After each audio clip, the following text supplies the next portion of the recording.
தஞ்சையில விற்பனை எப்படி இருக்கு என்பது தொடர்பான விவரங்களோட செய்தியாளர் குருநாதன் இணைகிறார். குருநாதன், விவரங்கள். நல்லா இன்னும் தீபாவளி பண்டிகைக்கு மிக குறைந்த நாட்களே உள்ள நிலையில் என்பது தஞ்சை மாவட்டத்தில் தீபாவளி பண்டிகை என்பது உற்சாகமாக கொண்டாடப்பட்டு வருகிறது. குறிப்பாக தஞ்சை மாவட்டத்தை பொறுத்தவரை அந்த ஆண்டு சாகுபடி எந்த அளவுக்கு நடைபெறுகிறதோ அந்த சாகுபடியை பொறுத்துதான் தீபாவளி என்பது அங்க களை கட்டும். இந்த ஆண்டு குறுகிய காலத்தில் தண்ணீர் திறக்கப்பட்டதாலும் மழை நல்ல பொழிவதாலும் இந்த ஆண்டு நல்ல விளைச்சல் கிடைத்துள்ளது விவசாயிகளுக்கு.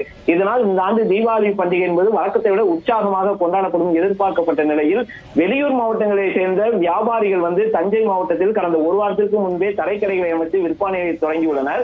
ஆனால் மாவட்டத்தில் தொடர்ந்து கனமழை பெய்து வருவதால் விற்பனை என்பது மந்தமாகவே உள்ளது. குறிப்பாக மக்கள் மழைக்காகவே வருவதில்லை என அவர்கள் தெரிவிக்கின்றனர். அதாவது மழை தொடர்ந்து பெய்து வருவதால் துணிக்கடைகள் பெரும்பாலும் பாதிக்கப்பட்டுள்ளன. இதனால் வியாபாரம் இன்றியே அவர்கள் இருப்பதாகவும் கூறுகின்றனர்.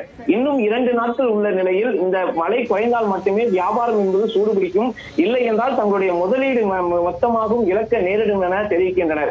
ஏற்கனவே தரைக்கடைகள் அமைக்க மாநகராட்சி சார்பில் தடை விதிக்கப்பட்டுள்ளதால் தள்ளுவண்டிகள் உள்ளிட்ட தள்ளுவண்டிகள் தரையில் அமர்ந்துதான் அவர்கள் வியாபாரம் செய்து வருகின்றனர்.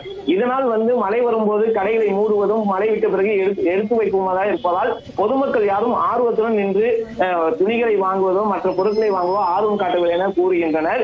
எனவே இந்த 2 நாட்கள் மழை விட்டால் மட்டுமே இந்த ஆண்டு தீபாவளி பண்டிகை விற்பனை என்பது சிறப்பாக இருக்கும் என வியாபாரிகள் தெரிவிக்கின்றனர். ஆனால் தொடர்ந்து மழை பெய்து வருவதால் வியாபாரம் என்பது முற்றிலும் பாதிக்கப்பட்டுள்ளதாகவே அவர்கள் தெரிவிக்கின்றனர்.